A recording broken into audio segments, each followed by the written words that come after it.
Terima kasih para penonton Dhamma TV yang selalu damai di hati, masih sabar juga di depan Kiprah Jati ini.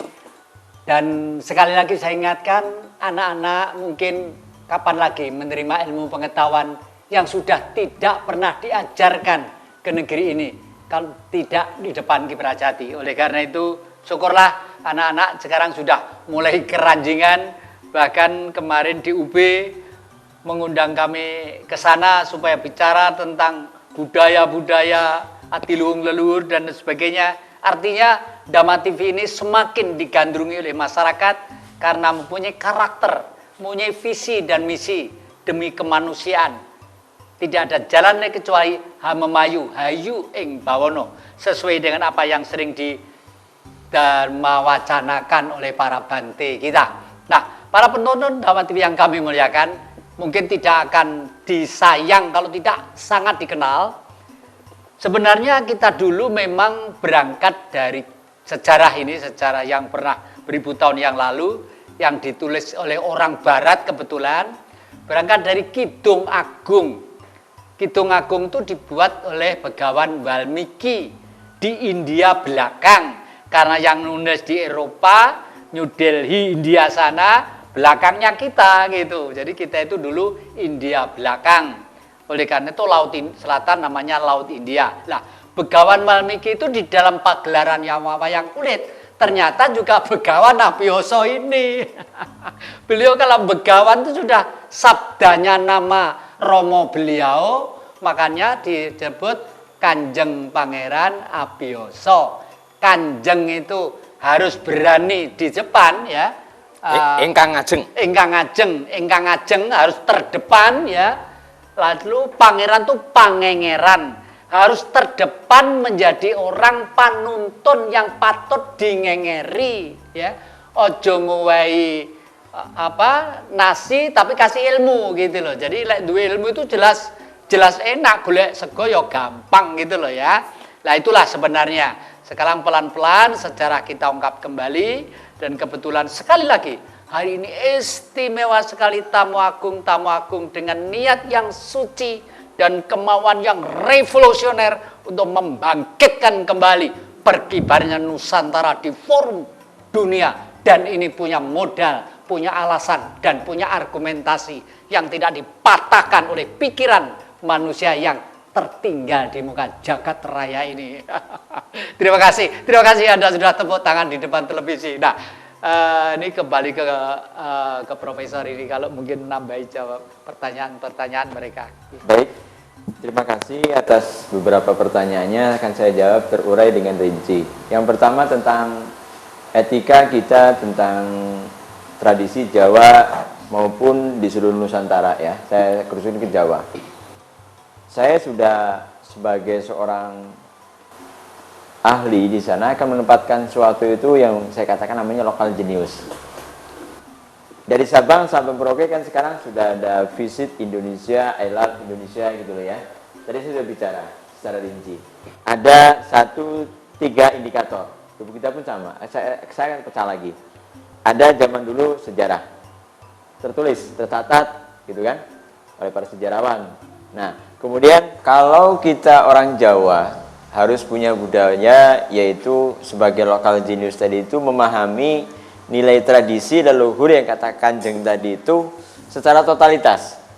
Mampu pertama mengetahui sejarahnya itu, kemudian sering datang ke museum, dan kita juga melestarikan apa? Jadi kalau ada orang datang turis, ya, itu kan satu berkah. Satu, dia datang kita ke sini itu ini mau 3 hal tadi itu. Dan kita pun kocaknya tadi nggak punya duit, akan dikasih duit, gitu loh. Itu satu. Dan ini sudah terbukti saya konotasikan contoh di daerah Malang. Maaf, ini sudah saya kerjakan masalahnya. Jadi saya ngomong ini sudah saya kerjakan, jadi bukan maaf, asbun, ya, asal bunyi. Masa profesor asal bunyi gitu loh ya. Kayaknya nggak getok gitu loh ya. Nanti dimarahin sama semua orang gitu kan. Om doang gitu kan, saya nggak bisa. Ringkas cerita waktu itu, maaf, ini yang lagi fundamental itu Turen itu kan dihujat habis sampai yang dikatakan macam-macam lah, negatif dan seterusnya. Saya di situ paparan, tadi YouTube itu ada, tinggal nanti dibuka ya, dan itu bisa diulang-ulang gitu kan. Di situ ada pembicaraan saya di bagian fase kedua namanya Sarasehan Nasional. Artinya tatkala kita menjelaskan clear and clean tadi itu tentang budaya lokal jenius tadi itu, ringkas cerita saya menjelaskan tentang Turen, budaya dan seterusnya. Selesai tadi menyangkut Sulaiman. Kebetulan saya namanya Sulaiman. Jadi kalau dipanggil di dunia ini namanya Profesor Dr. Sulaiman, The King Mr. X Sulaiman modern, yang akan mengarahkan dengan tadi kata Romo itu ilmunya. Artinya memang saya transfer ilmu yang memang yang real objektif, real time, dan itu clear and clean. Jadi kalau kita mau menikmati budaya Jawa itu adalah orang yang sangat cerdas, gitu kan? Karena poros dunia segitiga langitnya tertinggal di sana. Kemudian dan itu kita akan menjadi orang yang akan dihargai baik oleh dirinya, alamnya maupun orang lain. Sehingga turis datang. Turis yang datang yang sudah saya paparkan dalam bentuk seminar simposium tingkat dunia se-ASEAN itu dihadiri 1.500 di lantai 4 Turen, bisa dilihat YouTube-nya tadi itu. Itu sehari sekarang yang datang di Turen itu perharinya 10.000 orang dari seluruh dunia. Dari report tadi yang gara-gara saya ngomong di YouTube ya, yang per 1 menitnya 1.500, boleh dicek di Turen. Semakin malam semakin rame. Termasuk adanya Sulaiman tadi yang Borobudur. Sulaiman. Itu pun sekarang maaf, Jogja sama Solo turisnya itu sekarang hampir mau menyamain Bali. Kenapa? Gara-gara omongan profesor.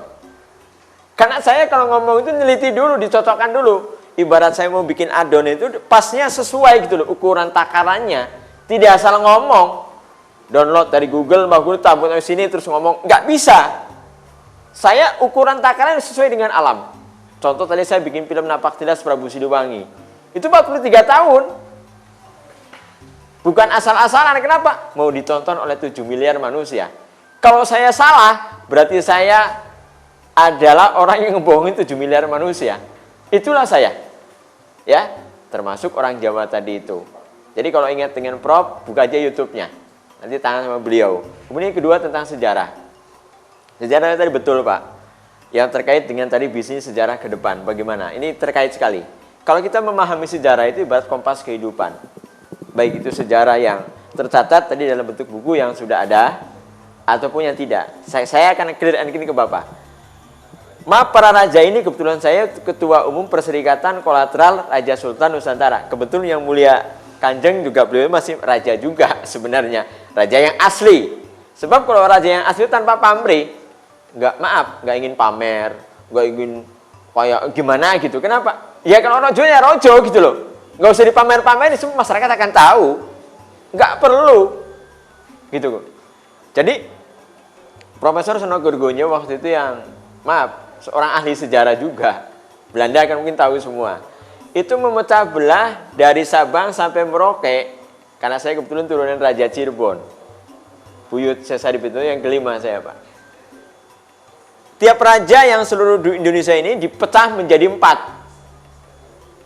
Apa? Lubang supaya bingung tadi, Pak. Linglung kata Romo tadi itu. Baik di Jogja, di Solo, di Demak, termasuk jangan saya jauh ke sini saya aja, keluarga. Itu ada Kasepuan, Kanoman, ya. Kemudian ada Caruban. Ini selalu gitu. Apa? Supaya bingung. Setelah bingung, dia bikin museum dibawa ke Belanda. Ini loh yang asli, replikanya. Pinternya Belanda di situ. Jadi dia jualan fotokopi, Pak. Maka saya teriak, kalau kamu S2, S3-nya sejarah itu datang ke Belanda, kamu ini keblinger, kata saya tuh. Lu belajar sama fotokopian, Romo. Yang asli tempatnya ya di kita ini. Mau Karawitan, Jowo, Gending apa ya, yang di Jawa. Betul, setuju? Nah, itu ada benar tapi juga ada salah. Artinya apa? Dipelintir. Makanya saya nulis tentang riset sejarah revisi Nusantara, nanti dari media ini akan saya kasih. Ya, untuk bisa nanti Bapak lihat sendiri tulisan saya selama 35 tahun. Dan disahkan oleh Profesor Dr. Idwanul Hatubuan. Nanti besok rencananya ke sini, Romo. Nah, itu satu. Terkait dengan apakah bisa kenyang orang kalau belajar sejarah? Saya jawab yes. Saya waktu itu ada seorang anak yang bermimpi ingin punya penghasilan sebulannya 10 miliar. Nggak masuk akal. Sama orang yang jualan pisang goreng dan seterusnya.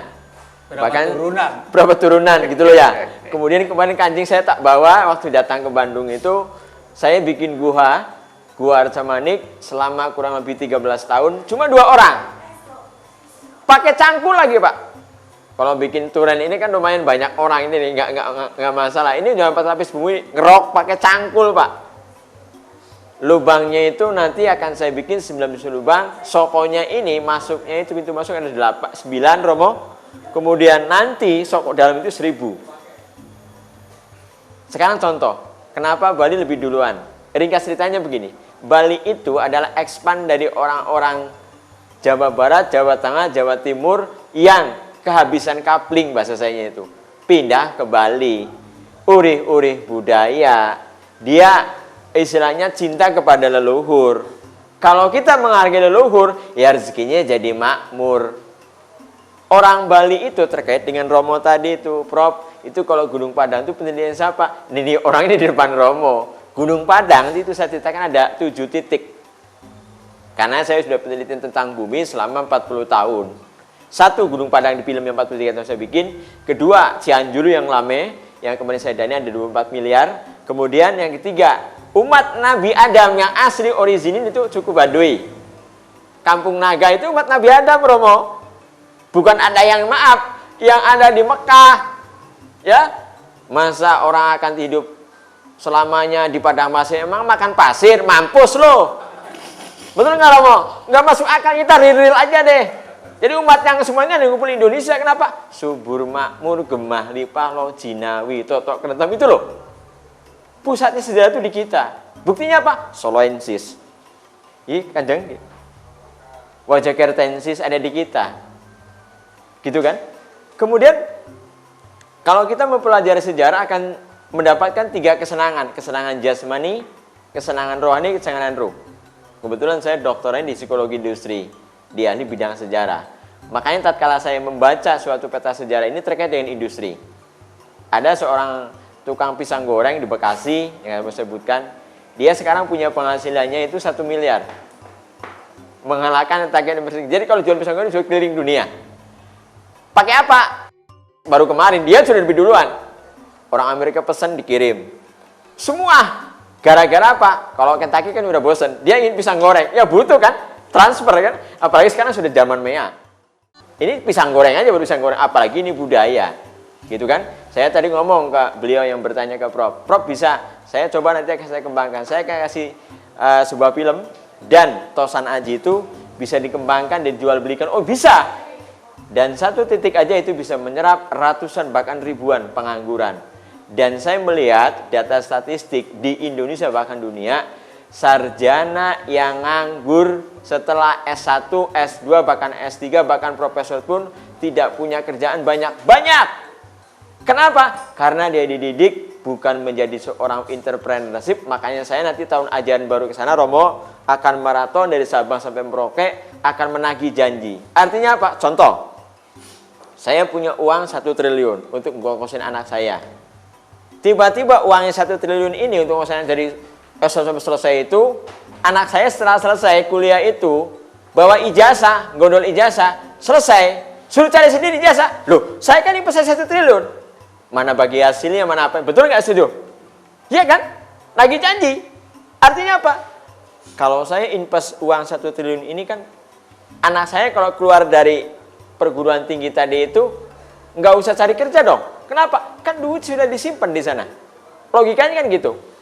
Artinya sejarah ini membuktikan bahwasanya ke depan kalau perguruan tinggi yang tidak menyiapkan lapangan kerja siap-siap akan bangkrut. Kenapa? Tidak akan dicari oleh mahasiswa. Kenapa? Setelah selesai dapat ijazah kita harus makan, yaitu berarti kerja. Nah ini Tosan Aji nanti ke depan akan menjadi agrobisnis, ya gitu Romo. Ya, terima kasih. Tadi sedikit saya jawil, soalnya kameranya ke sana, Romo gini, oh, iya. Profesor begini, iya. gitu. Tapi nggak apa-apa, para penonton sekalian yang kami muliakan. Ternyata pertanyaan anak muda si Soekarno tadi itu, ya, itu saking cintanya kepada Bung Karno. Karena ayahnya ini almarhum teman saya sejak kecil, sampai gewelut di bidang politik waktu itu ya. Saking gandrungnya dengan Bung Karno, anaknya diberi nama Soekarno Wicaksono kalau tidak salah. Sehari-hari julukannya Ale, itu seperti anak saya sendiri gitu ya. Dan yang diceritakan oleh profesor tadi itu sangat menarik sekali. Memang selama ini kita lalai bahwa kita ini orang jenius, kita ini orang yang kaya raya. Bahkan 2000 tahun yang lalu berkali-kali kita ingatkan. Kenapa? Supaya kita tidak meneruskan, linglung kita itu loh, mau balik percaya dengan diri kita. 2000 tahun yang lalu orang barat sudah tahu kalau surga itu jenenge saiki Indonesia. Buktinya apa? Di surat Wahyu mengatakan bahwa sebenarnya di surga itu di bawahnya mengalir sungai bersih, jernih dan gemericik, dan di sana ada tanaman antara lain jahe, merica. Lu jelas loh mana yang ada. Ini malah non saya bukan, katanya kita mau ketemuan dari seorang ahli, seorang tokoh ilmu pengetahuan yang menggabung dengan kita dari Rusia, betul? Oh ya, itu dokter ahli atom itu. Ahli atom, mau gabung dengan kita di barisan kita ini. Ya, nanti suatu saat akan ikut bicara ya, di sini. para penonton Dhamma TV yang kami muliakan, doakan saja kru Dhamma TV ini sehat-sehat, kuat-kuat, dan juga Bante-Bante yang memberi keleluasan pada kita semua masih dengan maaf ya, saya keliru sebenarnya kan doanya Bante itu, tapi harapan rakyat ini, harapan umum Bante mudah-mudahan semua selalu berjalan dengan wacananya, dengan amal jasanya, dengan keikhlasannya diperuntukkan untuk kita semuanya. Karena Dhamma TV khususnya dalam Kiprah Jati ini banyak sekali ilmuwan, spiritualis, ahli ini, ahli itu dan sebagainya yang mau menyatu berkibar Singosari demi Nusantara dan dunia pada umumnya. Dan sekarang beliau-beliau sudah datang ke sini. Nah, para penonton Dhamma TV yang kami muliakan, mungkin masih ada dari rekan-rekan yang mencoba untuk ini. Ada pertanyaan lagi? Ya, ada ya? Ya silakan. Nih Mas Sali. Saya mau bertanya ke Kanjeng, Raden Kanjeng. Banyak yang kurang mengerti masalah sedulur papat limo panjer itu Kanjeng. Kalau gimana menurut Kanjeng Sinun? Oh ya. Langsung aja monggo. Jadi di Jawa itu ada ajaran mengenal jati diri. Ngerteni diri sendiri. Jadi kita sebelum lahir, kita masih di alam rahim, kita masih kumpul antara kakang kawah, adi hari-hari, getih lan puser ya, itu seluruh papat itu tuh. Jadi kita terbentuk tubuh kita ini dari 4 anasir tadi, kakang kawah, adi hari-hari, getih lan puser. Ketika kita di dalam kandungan, kita tidak makan pakai mulut tapi melalui puser. Maka puser itu termasuk saudara tua kita. Maka di zaman modern ini, orang yang habis lahir itu kan pusernya dipotong. Itu harus disimpan karena zaman leluhur kita, nenek moyang kita itu, bekas pusernya anak itu bisa untuk mengobati jika anak itu sakit. Ari-ari juga begitu. Ari itu sekarang bisa digunakan untuk pengobatan segala macam penyakit. Bahkan di negara yang sudah maju, sudah dikembangkan, itu bisa untuk mengkloning. Jadi dengan ari-ari, bahkan ari-ari bisa diasuransikan sekarang. Bisa. Karena itu nanti untuk pengobatan apapun, misalnya ada saudara A sakit, lever, hatinya mengalami sesuatu, harus dipotong dikit. Itu nanti dipakai, itu tadi, dari ari-ari, sel ari-ari itu, dimasukkan di situ, sudah bisa memulihkan diri, hati itu bisa kembali lagi. Ini program-program yang sudah dilontarkan di negara yang maju sana, yang akan datang manusia itu bisa berumur lebih dari 200 tahun. Karena selnya nanti akan bergerak terus. Seperti ular. Itu ilmunya ular sebenarnya. Ular itu nggak pernah mati kecuali dibunuh. Atau karena sialnya si ular itu jalan ke jalan raya atau ke lindes mobil. Sebab dia mesti pengen mati, ngelungsungi lagi, hidup lagi, ngelungsungi lagi, hidup lagi. Selnya itu. Jadi sedulur papat lima pancer sangat penting. Nah sekarang pancernya ini kalau tidak dididik tadi, dikenalkan oleh ayat, oyot, dan uyut, mau kemana? Karena kita nggak bisa lepas dengan ayat. Ayat itu apa yang semua yang tertulis di kehidupan ini. Kita mau pergi manapun mesti ditanyain KTP-nya itu ayat. Naik sepeda motor, SIM-nya ayat itu.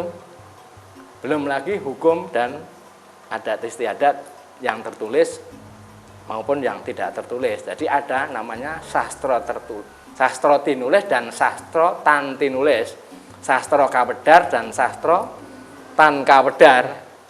Artinya sastro teles dan sastro garing. Nah itu. Jawa itu sulit sekali untuk dikuasai oleh orang asing. Kalau benar-benar wong Jawa ngerti Jawane, yang bisa dikuasai itu meng Jawa-Jawanan itu tadi. Tidak mengenal jati diri. Padahal satu di antara ciri khas bangsa besar adalah mengenal jati diri. Ketika duduk diam, merenung, ketika merenung, introspeksi diri, ketika introspeksi diri, mengevakuasi dirinya, di mana kekuatannya, di mana kelemahannya, kemudian mencari solusi diri. Setelah mendapatkan solusi diri, segera dilaksanakan. Jangan hanya disimpan di kotak angan-angan. Harus dilaksanakan. Itu ciri khas negara maju. Nah, kalau bangsa kita mau tadi di awal dibicarakan kemana larinya bangsa kita ini, ya harus mengenal jati diri. Padahal jati di bangsa kita tuh sangat luar biasa. Dari yang lahiriah aja, wilayahnya yang begitu luas, sukunya begitu banyak, itu aset semua. Tapi karena ya zamannya itu saya sendiri ya kadang-kadang ya gimana ya. Tapi karena saya juga pakai ilmu banyu tumibo ing bumi, ya sudah saya ngalah saja gitu. Ya, sing waras ngalah. Ah, begitu. Para penonton Dapat TV yang kami muliakan, memang begitu sangat asik kalau kita mecahkan ini. Kalau boleh saya, itu Mas, mau bertanya, monggo. Ada lagi, nambahi. Kalau tidak salah, saya pernah baca sejarah bahwa tentara Tiongkok, kalau mungkin zaman sekarang itu Marinir ya, pernah dikalahkan oleh tentara kita waktu itu, kalau nggak salah Raden Wijaya yang. Nah, apakah itu juga bisa terrealisir dalam arti bahwa kita negara maju, ya, nanti kita jadi negara maju bisa mengalahkan negara-negara besar. Nah, mohon ini penjelasan. Nah, saya sedikit saja, nanti disambung yang lain ya. Oke, monggo. Raden Wijaya itu kan namanya dulunya itu Joko Suruh. Suruh itu suruhan, artinya seorang satria yang menjadi duta. Nah, itu penting sekali. Maka sebaiknya mulai sekarang ini harus pendidikan bangsa itu mengarah semua warga negara Indonesia adalah duta bangsa. Jangan budaknya orang asing, jangan anteknya orang asing. Jadi semua kalau mau belajar keluar rumah aja, bapak ibunya harus ingatkan. Para penonton Dapat TV yang kami muliakan, memang begitu sangat indah dan sangat pertanyaan tadi akan gayung bersambut, tapi jangan kemana-mana, masih dalam semangat Kiprah Jati. Para penonton Dapat TV yang kami muliakan, mohon maaf kalau tadi saya tidak seperti biasanya. Saya termasuk juga terngiau sampai delongok cara Jawa Timur, karena kalau mendengarkan budaya dan ilmu pengetahuan begitu amat indah, karena tidak ada istilah katanya, semua rasional, dan rasional itu kalau sudah ditulis secara sistematis oleh ahlinya disebut ilmu pengetahuan. Tapi sebelum ada buku, yang adalah perilaku dulu, buku itu belakang. Makanya kitab teles itu adalah memang sangat dominan. Lah, kalau boleh saya menambah sedikit sebelum nanti beliau nambahi, untuk anak-anak untuk belajar bahasa Jawa itu sebenarnya perilaku, bukan suku ya. Orang Batak pun ada yang berwatak Jawa, orang Minang berwatak Jawa, orang Irian berwatak Jawa, ada artinya perilaku yang luhur beneh dan ngerti akan duga kira. Oleh karena itu tidak harus menurut ilmu pengetahuan, nanti kemeng anak-anak. Misalnya, nggih anu nduk kae bapak diaturi dahar. Ya toh, bapak diaturi dahar, bahasanya campur aduk nggak apa-apa. Tapi kenapa bapak mesti diaturi, ya toh? Kalau bapak menyuruh anaknya, Bu, bocah-bocah wis padha maem apa durung? Ya, begitu. Jadi kalau membahasakan ibu, Bu, ayo bocah-bocah ditimbali, iki padha wayahe maem gitu. Jadi antara maem dar, antara bubuk, sare itu dibiasakan. Lalu yang paling simpel, belajar dari jari. Jadi ini kalau sedikit dimodernkan, istilah sedulur papat lima pancer tadi itu ya, yang disebut manusia itu mesti ada 4 unsur. Ya, 4 unsur. Ada roh suci, setelah roh itu dibungkus jasmani, rogo, mesti ada jiwa, watak ya. Tetapi kalau sudah ada roh suci dibungkus jasmani, ada jiwa, nggak ada bumi kan nggak bisa. Ya, hidup sehari aja mungkin nggak nyampe gitu loh ya. Karena semua tergantung pada bumi. Makanya dulur papat itu tua tuh dulur bumi. Digambarkan puser tadi itu yang memberi makan lewat puser tadi itu. Jadi gitu. Makanya pada pohon, pada air, pada sumber kita harus memelihara dengan baik, dengan sopan dan santun. Tetapi meskipun ada itu, kalau nggak ada kalimo pancer, kontinuitas hidup dalam jangka panjang, dialektikanya akan berhenti. Karena matahari peranannya penting. Matahari itu pemberi nyawa, tidak panas matahari itu, dingin. Buktinya apa? Kalau naik ke gunung, loh kok nggak semakin panas, kok semakin dingin? Iya toh? Berarti matahari itu dingin karena beliau itu yang memberi roh kepada kita. Roh itu adalah energi plus dan minus yang padat di semesta alam ini. Makanya disebut nyowo. Nyoh, memberi tanpa pamrih. Wo itu adalah V titik suci yang bersinar tiada batas, karena banyaknya double U. V itu kalau dijejer menjadi W atau V. Mulai disebut nyowo gitu. Orang Jawa itu ilmiah lah mikir. Nggih, monggo Kanjeng dilanjutkan yang belum tadi itu. Ya, tadi mengenai tadi Raden Wijaya bisa berhasil tadi. Karena Raden Wijaya tadi ada asal mulanya sebagai Joko Suruh yang diutus dari Jawa Barat ke Jawa Timur, masuk ke Singosari. Situasi Singosari pada waktu itu terjadi sesuatu peperangan, dan Raden Joko Suruh tadi berhasil dapat prestasi di situ sehingga diambil menantu dan diberi hadiah di Alas Tarik tadi. Di Alas Tarik, disitulah dia merancang kenegaraan menjadi kerajaan Majapahit. Itu dia sudah bernama Raden Wijaya. Nah, ini masalahnya adalah dia sadar benar bahwa sebagai utusan. Makanya sebaiknya bangsa Indonesia ini, warga negara Indonesia seluruhnya itu harus menyadari dirinya sebagai duta bangsa supaya bangsa kita maju. Contoh kecil, kalau seorang keluarga mempunyai anak mau kuliah, suruh kamu kuliah, harus sadar diri bahwa kamu duta keluarga, harus berhasil. Maka kebanyakan yang benar-benar menjadi sadar diri sebagai duta pasti berhasil. Tapi kalau cuma ya pokoknya sekolah untuk gengsi, nah sudah akhirnya ya gengsot. Itu. Jadi penting ditanamkan bahwa semua warga negara Indonesia adalah duta bangsa. Nah, para penonton Dapat TV yang kemuliakan, ternyata memang gerakan massal, maaf pakai istilah agak ekstrim sedikit, aksi massa dan massa aksi itu adalah kondisi objektif yang sebenarnya himpunan yang sudah termanage sedemikian rupa. Tapi karakter itu belum tentu kalau mampu menyelesaikan permasalahan, karena semuanya berangkat dari pikiran. Sedangkan memanage negara Republik Indonesia harus menggunakan perasaan. Oleh karena itu digambarkan kerasnya harus Duryudono, artinya berani melawan, berani perang melawan bercorak ragamnya suku, bangsa, dan ratusan bahasa dan perilaku.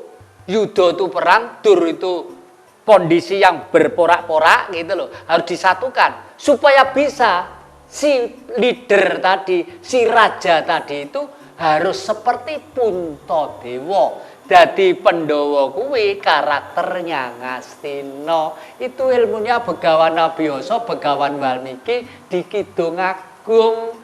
Masih ada yang belum berubah di suluknya Pak Dalang. Yang klasik loh, dengan catatan jangan Dalang sekedar tukang mayang lain. Tukang mayang profesinya adalah hidup dengan menjalankan cerita memakai wayang dapat duit. Tapi kalau dalang yang sejati paling tidak adalah mengutarakan kebenaran. Karena Ramayana, Mahabharata adalah orisinil dari Pulau Jawa. Dan itu adalah Kidung Agung yang menceritakan dinasti pasca Wangsa Atlantik untuk masuk ke era baru. Dan sudah ditulis, diprediksi oleh Eyang Prabu Joyoboyo, tertera sangat jelas dan gamblang sekali ya. Terus ditambah lagi yang muda-muda belajar dengan jari tadi belum selesai ya. Hono coroko doto sawala podo joyonyo mogo botongo. Kalau nulis bahasa Jawa sulit ya tulis Latin enggak apa-apa. Yang penting ngerti artinya. Ho itu artinya wong. No itu ada, co itu wingi-wingi nih. Ro itu sinar halus, ya. No coroko, ko itu gumelar menjadi, artinya ko. Itu bahasa Jawa itu sangat hebat sekali dan ilmiah. Dan kalau belajar semesta alam secara global, belajar Pancawara. Panca itu 5, woro itu adalah pengutaraan ya, pengutaraan woro-woro yang patut disebarkan sebagai ilmu dasar. Paing, pon, wage, kliwon, legi itu jangan dianggap sepele. Itu potensi dasar jati diri manusia yang sangat ilmiah. Kenapa paing 9 wataknya bumi, mempunyai kekuatan 9 dul. Di dalam mikro sudah digambarkan sebagai ari-ari tadi itu ya. Pon 7 kenapa? 7 itu ya karena wataknya air. Mempunyai nanti biar diilmiahkan beliau itu saya nggak mampu itu terus terang aja ya 7 ya karena hitungan itu 7. Energi air itu dingin bisa tapi air itu mengandung api. Buktinya apa? Batu yang keras ditetesi air tek tek tek bisa lubang ya, lubang sejarum itu dengan bor apapun mesti patah. Tetapi dengan hidrolis menekan air masuk ke batu yang sebesar jarum ya pasti tembus. Itu sudah buktinya bahwa air itu lebih panas dari api, lebih keras dari batu. Nah, makanya jumlahnya 7 itu merupakan sifat yang dijelaskan oleh beliau langkah 7 tadi itu. Kembali ke titik 0 atau disebut pintu. Lalu pon wage 4 ya, bertempat di ini, di fungsi di jantung ya untuk ini energi api ini gerak lah. Jantung ini diem. Makanya bayi kalau lahir ceprot ya, ndak ambekan, diwale diceblek poek ini kaget tek darah bergerak, nyawa memberi dengan sendirinya. Tek bakar ini api tek terbakar dek jenenge urip gitu loh ya. Lagi kliwon 8 penjuru angin ya ta. Makanya yang dikeroki di sini itu mungkin sampai ros. Ini ada rusuk itu jumlahnya 33 ya. Pon wage kliwon dulu dijumlah 9, 7, 5, 4 ya. Sama itu jumlahnya 33. Belajar teko mikrokosmos supaya ngerti makro. Watake makro tuh mikro tuh sama, cuma besar karo kecil. Sing pinter ngilmiahnya beliau ini. Prof, tolong diterangkan, Prof. Saya ingin mendengarkan ya. juga. Jadi kalau kita lihat dari proses tadi, bahwasanya kalau galaksi itu dilihat dengan langit, ditarik itu satu titik. Galaksi kalau kita tarik lagi kepada yang namanya Ars, itu juga satu titik kalau dengan Ars. ya. Si langit tadi itu ke Ares. Ares kalau dilihat dengan yang namanya yang menciptakan kita itu satu titik. Yang menciptakan kita kalau dengan zatnya yang menciptakan berarti satu titik. Oh ternyata untaian 7 tadi itu terdiri 7 titik. Makanya terlahirlah 7 keajaiban dunia. 7 lapis bumi. 7 lapis langit. Oh berarti itu sebenarnya titik itu punya makna. Iya. Di kitab apapun kalau nggak ada titik nggak akan jadi. Contoh di Quran. Contoh di Injil. Di Tripitaka apapun titiknya dihilangkan nggak akan bunyi. Manusia baik laki perempuan ini terjadi adanya sebuah hubungan seksual. Pada waktu melakukan hubungan seksual ini spermatozoid yang dari sel sperma laki-laki itu masuk ke perempuan, itu jumlah spermanya itu setelah dihitung oleh para ahli dunia termasuk kami sedikit menghitung, jumlahnya itu 25 miliar. Yang jadi cuma 1.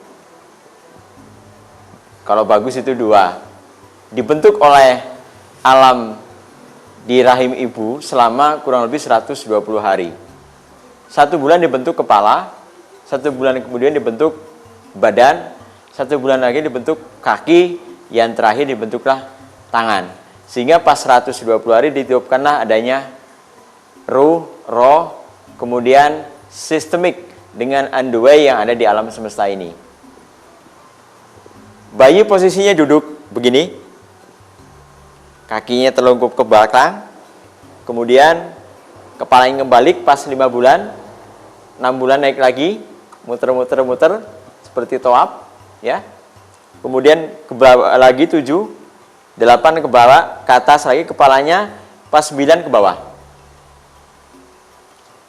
Yang dikatakan tadi papat kalima pancar itu adalah merupakan sistemik yang perut kita itu punya energi. Berputar kecepatannya totalitas semuanya, baik yang unsur tanah, api, angin, itu kecepatannya 17 triliun kecepatan cahaya. Sehingga kalau kita memahami akan jati diri, yaitu yang pertama kita memahami akan jasmani, rohani, roh, berarti kita memahami diri kita nanti akan melahirkan kedewasaan. Contoh, kita pernah bersifat negatif dalam bentuk apapun, kita harus move on ke depan. Artinya itu adalah proses pendewasaan alam yang akan terjadi kepada siapapun. Sehingga kalau kita menerima dengan baik dan benar, dia akan terselamatkan. Yang seperti tadi sperma tadi yang dari 20 miliar jadi cuma 1. Kenapa 2? 2 itu simbol laki perempuan. 5 ini jari. Kalau 1 kan jadi 7, Romo. Simbiosis mutualis, pitulungan. Makanya Romo tadi mengatakan, Prof, hidup kita ini dibentuk oleh lingga yoni. Lingga yoni kita yang terbesar yaitu Monas, Romo. Romo sudah menjelaskan. Di Museum Romo juga di sini ada lingga yoni yang asli dari alam. Kebetulan saya, Romo, di Jawa Barat sudah membuat lingga yoni yang beratnya 10 ton, setelah terpepret jadi 5 ton. Ada di Museum Mandala Wangsit, Siliwangi, dan di sebuah salah satu tempat pasebaan untuk ngobrol para budayawan, yaitu di daerah Cimahi, gitu Romo. Mungkin itu tambahan dari Prof, ya. Jadi intinya tatkala kita memahami jati diri dan eksis kita akan semakin dewasa, dan yang sudah mah sudah. Karena kita adalah manusia cerdas, terbaik, yang seperti tadi sperma itu. Jadi kalau kita bertindaknya tidak terbaik juga, kata Kanjeng tadi itu tidak serius, jadi duta, ya konyol. Itulah intinya gitu. Monggo Romo. Ya, demikianlah para penonton Dhamma TV yang kami muliakan. Seorang ahli sejarah dunia. Ternyata sejarah itu tidak sekedar sejarah tentang kerajaan, sejarah tentang ini. Ternyata sampai ke titik-titik yang terakhir, yang terkecil sekalipun. Beliau menerangkan bahwa semua memang berangkat dari titik. Semua berangkat dari titik, meja ini dari titik, buku dari titik, ini dari titik, yang titik itu tidak pernah tahu bentuknya seperti apa. Ini bolpen 1, ini kertas 1, tangan 1 membuat titik, perbesar sekian ribu kali, pasti tidak sama. Oleh karena itu kita harus yakin bahwa kehidupan ini memang Doto Sawolo, Datan Sawolo, Datan tidak bisa menentukan kesombongan, ya toh. Gajah itu gede, kalah dengan semut, ya toh. Semut itu buahnya kalah dengan kaki babi satu kayak, atau dipindah gajah kayak kalah. Makanya semua itu pada mogo bodongo magang batangan, bukan podo mati ini, magang batangan. Semua itu yang bisa memecahkan hanya manusia. Oleh karena itu manusia disebut makhluk yang dimuliakan oleh Tuhan. Kita terpandai, sangat pandai. Oleh karena itu di ruang ini juga mengucapkan terima kasih kepada para bante, kepada pemilik Dhamma TV yang memberi ruang kami ini begitu bebas dan luas. Meskipun bebas dan luas, kami mengerti tujuannya satu, demi kemanusiaan, perdamaian dunia, dan martabat yang normatif, supaya pergaulan tidak saling curiga. Ingat, kadang-kadang kalau emosional, seperti yang akhir-akhir ini kita dengar di daerah Purwakarta sana, jangan-jangan itu adalah skenario asing untuk memperkeruh Jawa sebagai sentral pemikiran dunia ini, supaya irian barat terlepas. Hati-hati, jangan sampai kita itu terjebak oleh pancingan-pancingan. Istilah beliau tadi itu, sing waras ngalah. Udahlah, jangan khawatir. 1 miliar manusia kalau sudah lupa pada fungsinya, kalah dengan seorang yang manifest dengan alam semesta secara totaliter. Karena itu adalah energi yang menyatu dengan alam. Gunung-gunung pasti ikut campur, samudra pasti ikut bergerak, dan semua bumi pasti menyambut. Yang gaib pun berbondong-bondong. Karena gaib jangan dikira, gaib itu tidak mengerti perilaku kita. Dunia sudah rusak karena umat manusia.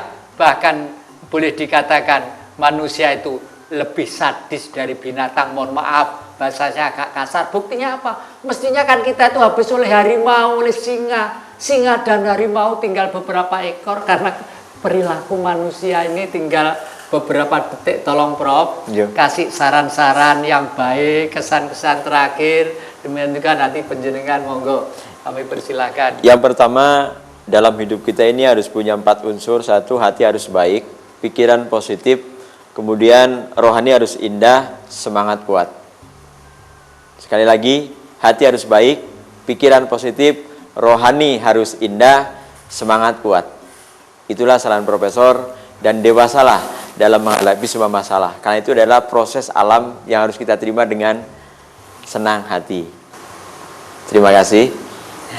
Monggo Kanjeng. Pesan saya, semua warga negara Indonesia supaya eling weruh ngerti, eling marang leluhure, eling marang bapa biyunge, eling marang urip sak temene mung sak derma nglakoni.